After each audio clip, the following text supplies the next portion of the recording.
Things, and today we're going to talk about the right exposure of your Polaroid images.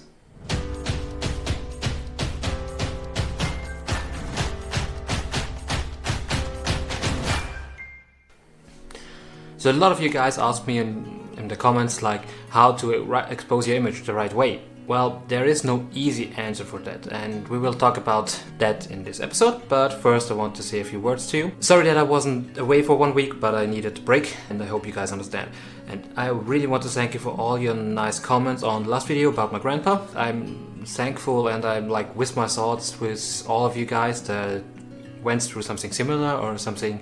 The comments were amazing. My mom was going through them too, and she said I should thank you guys for sharing that, and she was really touched by all the stuff, and like even when she was telling me that she read it, like tears start coming down her chin. So yeah, like thanks a lot for everything, and thanks for being there. But let's get into it. The right exposure. What do we have to think about? So how does an automatic exposure camera work actually? The automatic exposure is handled by a reference that is saved into the camera, and as soon as the camera has enough light to hit that, it closes the shutter. Just to explain that, the camera is referenced to a gray tone of 33%, and that's where it tries to pull your image. Imagine this, it's a white fabric or board with white dishes on top and something else in white.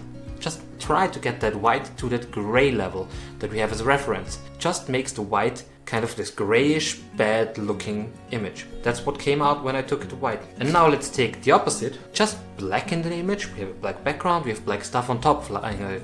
What does it do? It pulls all these blacks into the highlight, like gets them lighter.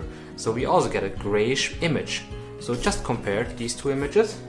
They're still dark and light, they're not black and they're not white, so there's a difference. So we have to think about that. When you take your image, you have to keep that in mind, because if the image is white and you take a picture with the automatic setting in the middle, it will come out like this. What do we need to do? We need to make the picture a little bit lighter, so we go to the plus side, to the white side of the camera.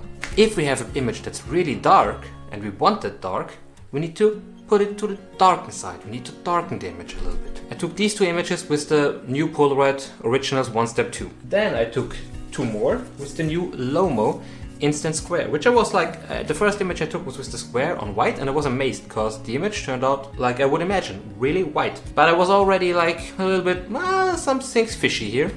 And then I took the black image, and as you can see, the black image turned out, it's really bright. There's like even the reflections of the light on the black came out super bright. That's not a black image. You asked me the right exposure. The right exposure is in your head. You need to think about your motive and need to set your camera the right way. If you have an image, just imagine you're walking outside, you're in the forest, a really dark environment, dark greens on the floor, you have the trees that are brownish, and maybe you have some sky in the background. But what would happen if you take a picture now? Picture would be pretty bright. Try to put that dark forest into a bright scenery, and we want that darkish, moody look. So we need to underexpose the image a little bit or darken it to have this dark look we actually are seeing with our eyes and that we want to capture. The other way around, if we have a portrait maybe of a pale person in front of a white wall, what do we need to do? We need to lighten it, because otherwise this will look like mushy. It's not that hard if you think a little bit about it, but it's also tricky. I can't tell you what's the right exposure for the films, because they change a lot. From generation to generation of development, with the Polaroid film, the sensitivity changed a little bit always. Sometimes it's good to underexpose, sometimes good is over to expose. At the moment, in my opinion, it's good to underexpose a little bit. So how does the camera measure that? In the front here, for exactly 1 Step 2, you see this little opening, and this little opening is actually the light meter that measures the light that comes into the camera. There would be a possible failure if there's maybe some reflection pointing exactly onto that light meter.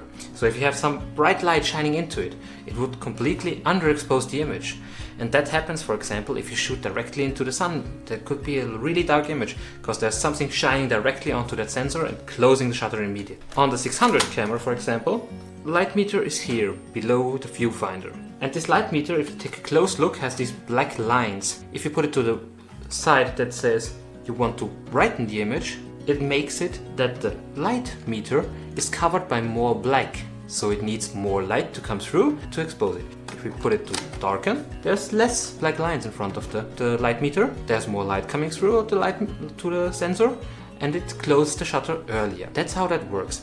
It's the same for the 600 camera, it's the same for the 670. With the I-type I can't really look inside, but it's all the same principles. This one, the only problem is with the I-type is that you just have one step plus, one step minus, and the same is for the Lomo instant square. So there you're a little bit limited in the under and overexposure like the control, but with the 600 cameras you can really change that just a little bit underexposure, just a little bit overexposure. That's a really nice feature to have with this camera that I'm kind of missing on both the Lomo instant square and the Polaroid originals in 1 step 2. I also took one image with the flash, which turned out that's kind of where I actually would like it. But the only thing that turned out like this is because of the reflection, and the flash was reflecting of a subject, so that's also something to keep in mind.